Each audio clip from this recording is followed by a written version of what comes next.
Good morning friends. তো আজকে সকালবেলায় এখন সবে রৌদ্র উঠেছে, তো আমি আজকের একটা রেসিপি বানাবো। রেসিপিটা খুবই সুন্দর, খুবই ভালো। তো আমি আমার প্রসেসে বিউলির ডালের বড়ি বানিয়ে নেব।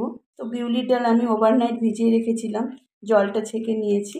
আর আমি এখানে চাল কুমড়ো কিছুটা কুচিয়ে নিয়েছি, আমি বিউলির ডালের সাথেই বেটে নেব। কোনো ঘষাঘষি ঝামেলা ছাড়া বা আলাদা অন্য প্রসেস কিছু করব না, এইভাবেই আমি ডালের সাথে বেটে নেব। নিয়ে আর সামান্য কিছু মিশিয়ে আমি বড়ি বানাতে দেব রোদ্রে। তো আমি এটা ভাবলাম শেয়ার করে নিই, তো আমি এটা ভিডিও করে নিলাম।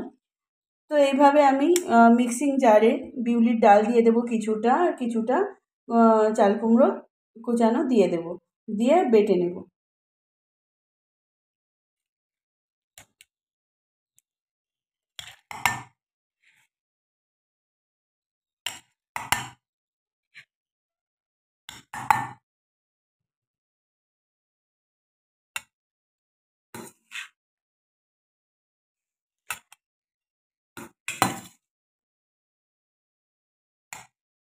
এবারে এটাকে আমি বেটে নেব। তো এইভাবে আমি পিষে নিয়েছি, খুব মিহি না, আর একটু দরদরা আছে, মানে একদম স্মুথ করে বাটিনি, হালকা দানা দানা একটু ভাব আছে। তো এইটাই আমি নামিয়ে নেব। এটা আমার রেডি হয়ে গেছে বাটাটা, এবার আমি এটা নামিয়ে নেব। এবার আমি বিউলির ডালটা সবটাই আর কুমড়ো দিয়ে বেটে নিয়েছি, এইভাবে হয়েছে একদম ফ্লপি। আর এবার আমি কিছুটা দিয়ে দেব গোটা জিরে। এটা টেস্টটা ভালো আসে যখন বড়িটা খাওয়া হবে, তখন এই জিরেটা বড়ির মধ্যে থাকলে মুখে যখন আসবে খেতে বেশ টেস্টি হয়। তো আমি কিছুটা গোটা জিরে দিয়ে ভালো করে মিশিয়ে নেব। তো আমি ফেটিয়ে নেব একটু ভালো করে। তো ফেটিয়ে নিয়েছি, মোটামুটি একটা ফ্লপি ভাব এসে গেছে।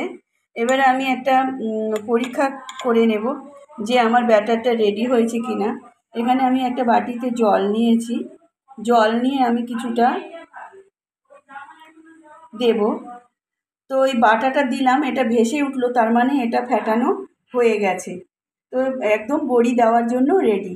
এটা যদি ডুবে যেত মনে মনে হতো যে এটা ফেটানো হয়নি, ভারী রয়ে গেছে। তাই এটা হালকা হয়ে গেছে, ফেটানো হয়ে গেছে, তাই এটা এভাবে ভেসে উঠেছে। তো বন্ধুরা, এটাই হচ্ছে বড়ির প্রসেস। এই ঘরোয়া এইভাবেই বড়ি বানিয়ে নিই। তো এটাই আমি শেয়ার করলাম। তো এবারে বড়িগুলো দিয়ে দেব। তো আমি এখানে ব্যাটারটা একদম ফ্লপি, কিছুক্ষণ 1.5 ঘন্টা মতো আমি রেখে দিয়েছিলাম, একদম ফ্লপি হয়ে গেছে, ফুলে ফুলে উঠেছে। এবার আমি ব্যাটারটা দিয়ে বড়ি করে নেব। তো আমি এখানে নিয়েছি একটা দইয়ের প্যাকেট, আমার কাছে পাইপিং ব্যাগ বা কোন নেই, তো দইয়ের প্যাকেট নিয়েছি। এইটাই আমি ভরে কোনাটা কেটে এটা থেকে আমি বড়ি দিয়ে নেব। এখানে একটা কাপড় নিয়েছি, এখানে আমার মা আগেও বড়ি করেছে, তো এটা বড়ি তোলার দাগ। তো এটাতেই আমি বড়িটা দেব।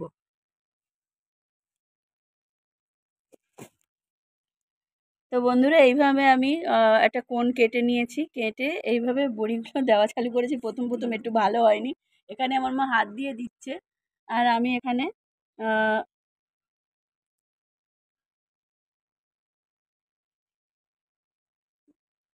কোণটা দিয়েই দিচ্ছি। এইভাবে ছোট্ট ছোট্ট করে ঘরেই বড়ি তৈরি করে নেব। তো বাজারের কেনা বড়ি খেতে হয় না।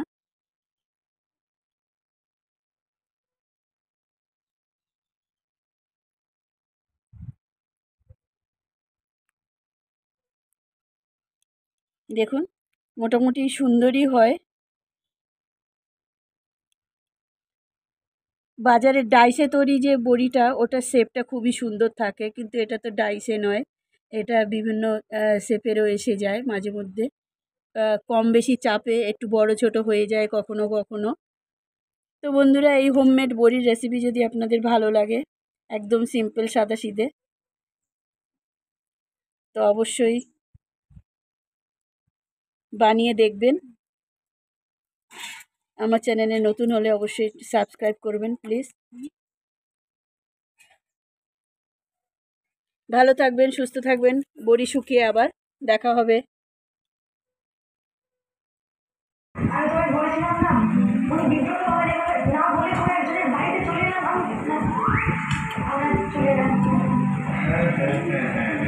না আসলে হাতে গেছিলাম, হাতে আপনার বানানো নকল গয়নাগুলো দেখলাম, খুব ভালো কাজ করছেন, দুর্দান্ত একেবারে।